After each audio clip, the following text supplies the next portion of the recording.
Hello everybody, my name is TJ Scott and I'm an estate planning attorney with the Law Office of Timothy J. Scott. I'm located in Bloomington, Minnesota, but I can be found online at tjslawoffice.com. As an estate planning attorney, one question that I often get from people is what is going to happen with my assets after I die? And when they ask this question, they often mean one of two things. Number one, who is going to receive my assets after I die?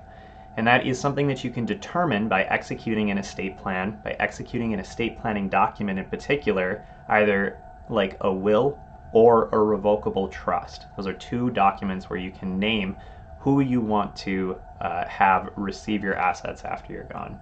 But Minnesota has also written some rules dictating if you haven't made an election where your assets should go.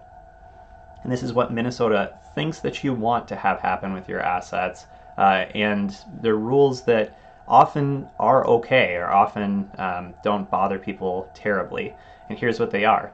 They're called intestate statutes, and so in Minnesota, Minnesota often thinks that you want your spouse to have access to your assets. And again, if you're married, that's probably true that your spouse should have access to some of your assets. The amount of assets that they have access to or that they have a right to depends on some factors that I'm not going to go into here. But suffice it to say that Minnesota understands that most people want their spouse to receive something. If for amounts above what the spouse receives, or if there isn't a spouse, then the state looks to your lineal descendants. And what lineal descendants means is they literally come from your line. So they're either your kids, your grandkids, your great-grandkids. Somebody who is lineally descended from you is where the state looks to after your spouse. If it can't find anyone there, then it goes up to your parents' level and looks at, if it can't find a parent, it looks at your siblings, nieces and nephews, and looks for lineal descendants of your parents. Again, if it can't find anybody there, then it goes up to your grandparents' level and looks for lineal descendants of your grandparents. And so oftentimes, almost always in fact, Minnesota is able to find some family member who can receive your assets after you're gone following these intestate statutes and figuring out somebody in that way. The other question that people often mean when they're talking about what's going to happen with their assets after they're gone is how are my assets going to go to the people that I want them to go to? And so if you have assets that are held either with a joint ownership or that have a beneficiary designation on them, those assets are going to transfer by operation of law after you die. And so one good example of this is a home, and oftentimes if a married couple buys a home, they will buy that home in joint tenancy. And so whoever the survivor is gets to inherit the full possession of the home. And there's some paperwork that needs to be filed in order to clear up title. But by operation of law, the joint tenant receives the full interest in the property after the other joint tenant passes away.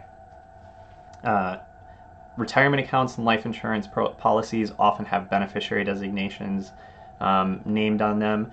Bank accounts can be owned jointly or with a pay on death designation as well. One thing to watch with bank accounts, oftentimes spouses will own bank accounts jointly, and that makes a lot of sense because they pay their bills together out of that account. They feed it together, they pay bills out of that account together. But sometimes people will do planning where they want to leave their assets to their children, for example, and so they name their daughter as a joint owner on the account. And they think, well, this is good, and then my daughter will make sure that everything is paid out to all of their siblings after something happens to me.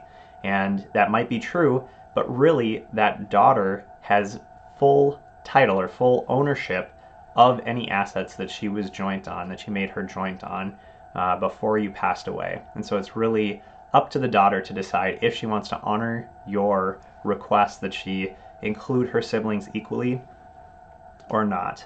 There are other ways to plan for those assets, and if that's a concern, I hope you'll reach out and we can talk about that. If an asset isn't owned jointly or doesn't have a beneficiary designation on it, and either you own real estate or your assets total more than $75,000, then there is a process, a court process called probate, that your estate has to go through in order to get somebody named who can do things like sign your checks or act in your stead for your estate, to really step into your shoes for your estate and to deal with the assets that you left behind. And what probate is, it's a lawsuit that you file against yourself with your own money for the benefit of your creditors. Probate takes a lot of time. In Minnesota, it takes at least 6 months, more often something like 12 to 18 months. Probate is also expensive, costing something like 3 to 6% of the gross value of your estate, not the net value, not the amount after you take out loans and that kind of thing that you owe, but the gross value of your estate, something like 3 to 6%. Probate is also public, meaning everything is filed publicly. There are inventories that are filed publicly, as well as plans of distribution and exactly who is going to receive your assets is all filed in public with the probate court. A lot of people don't know that. It's kind of unnerving, but it's the way that our system works. If you don't own any real estate, or you own assets but they don't total $75,000, then there is a simple procedure that the people coming after you can follow called an affidavit for collection of personal property. And that is a relatively simple procedure. It's an easy way for them to collect assets that you owned and get everything transferred to the people that you wanted to receive.